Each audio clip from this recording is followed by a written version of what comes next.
ಹರಿ ಓಂ ನಾಗಲಕ್ಷ್ಮಿ ಸವಿರುಚಿ. ಇವತ್ತು ಏನು ಮಾಡ್ತೀನಿ ಅಂತ ಹೇಳ್ತೀನಿ ನೋಡಿ. ಈಗ ಏನೇನು ಇಟ್ಕೊಂಡಿದ್ದೀನಿ ನೋಡ್ರಿ. ಒಂದು ಈಗ ನೀವು ದೇವಸ್ಥಾನಕ್ಕೆಲ್ಲ ಹೋಗ್ತಿರಲ್ಲ, ಅಲ್ಲಿ ಸಾಂಬಾರು ಊಟ ಮಾಡ್ತಿರಲ್ವ, ಆ ಸಾಂಬಾರು ಪುಡಿನ ಹೇಗೆ ಮಾಡೋದಂತ ಹೇಳ್ತೀನಿ ನೋಡ್ರಿ. ಈಗ ಏನನ್ನು ತೊಗೊಂಡಿದ್ದೀನಿ ಹೇಳ್ತಾ ಹೋಗ್ತೀನಿ. ಉದ್ದಿನಬೇಳೆ ತೊಗೊಂಡಿದ್ದೀನಿ, ಕಡಲೆಬೇಳೆ, ಹಾಗೆ ಇದು ಹೆಸರು ಬೇಳೆ, ಸ್ವಲ್ಪ ಪುಟಾಣಿ, ಮತ್ತು ಇದು ಕೊತ್ತಂಬರಿ ಕಾಳು, ಕರಿಬೇವು, ಸ್ವಲ್ಪ ಎಳ್ಳು, ಮತ್ತು ಅಕ್ಕಿ. ನೀವು ಯಾವುದಾದ್ರೂ ಅಕ್ಕಿ ತಗೊಳ್ಳಿ. ಸ್ವಲ್ಪ ಇವೆಲ್ಲ ಏನು ಗೊತ್ತಾ, ಅಳ್ತಾನೆ ಬೇಕು, ಅಳ್ತಾ ಇಲ್ಲ, ಕಣ್ಣಳತೆಗೆ ನಿಮಗೆ ಎಲ್ಲದೂ ಸ್ವಲ್ಪ ಸ್ವಲ್ಪನೇ ತಗೋಬೇಕು. ಹಾಗೆ ಇದೆಲ್ಲದಕ್ಕೂ ಸೇರಿ ಒಂದೇ ಒಂದು ಚಕ್ಕೆ ತಗೊಂಡಿದ್ದೀನಿ. ಇದೆಲ್ಲ ಹುರಿದು ಆದಮೇಲೆ ಲಾಸ್ಟಿಗೆ ನಾವು ಜೀರಿಗೆ ಹಾಕಬೇಕು. ಮತ್ತು ಇದಕ್ಕೆ ನಾನು ಒಣಮೆಣಸು ತಗೊಂಡಿಲ್ಲ. ಆಲ್ರೆಡಿ ನಾನು ಏನು ಮಾಡಿದ್ದೀನಿ, ಮೆಣಸಿನ ಪುಡಿನ ರೆಡಿ ಇಟ್ಕೊಂಡಿದ್ದೀನಿ, ಮೆಣಸಿನ್ಕಾಯಿ ಪುಡಿ ಇಟ್ಕೊಂಡಿದ್ದೀನಿ. ಜೀರಿಗೆ ಲಾಸ್ಟಿಗೆ ಹಾಕ್ತೀನಿ, ಹಾಗೆ ಇಂಗು.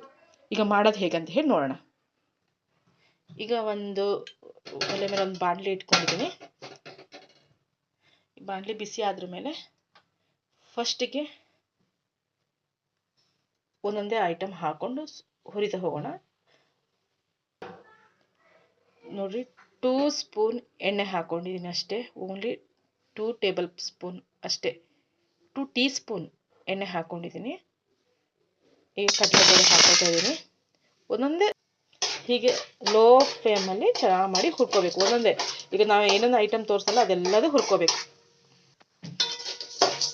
ಈಗ ಕೊತ್ತಂಬರಿ ಕಾಳು ಹಾಕ್ಕೊಂಡಿದ್ದೀನಿ, ಕಡಲೆಬೇಳೆ, ಕೊತ್ತಂಬರಿ ಕಾಳು, ಹಾಗೆ ಹೆಸರು ಬೇಳೆ, ಪುಟಾಣಿ, ಎಳ್ಳು, ಹಾಗೆ ಇವಾಗ ಉದ್ದಿನಬೇಳೆ, ಅಕ್ಕಿ, ಎಲ್ಲ ಹಾಕ್ಕೊಂಡು ಚೆನ್ನಾಗಿ ಮಾಡಿ ಹುರಿದಾದ್ರ ಮೇಲೆ ನಿಮ್ಗೆ ಹೇಳ್ತೀನಿ. ಇವನ್ನೆಲ್ಲ ಹುರಿಯೋಕ್ಕೆ ಹೆಚ್ಚು ಕಡಿಮೆ ಇಲ್ಲ ಅಂದರೂ ಒಂದು 20 ನಿಮಿಷ ಬೇಕು. ಎಲ್ಲ ಚೆನ್ನಾಗಿ ಮಾಡಿ ಹುರ್ಕೊಳ್ಬೇಡ.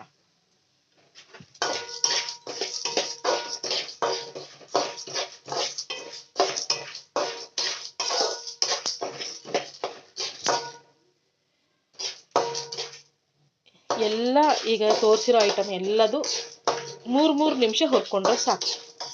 3 ನಿಮಿಷ ಹುರ್ಕೋಣ. ಹಾಗೆ ಹುರ್ಕೊಂಡ್ರೆ ಚೆನ್ನಾಗಾಗತ್ತೆ.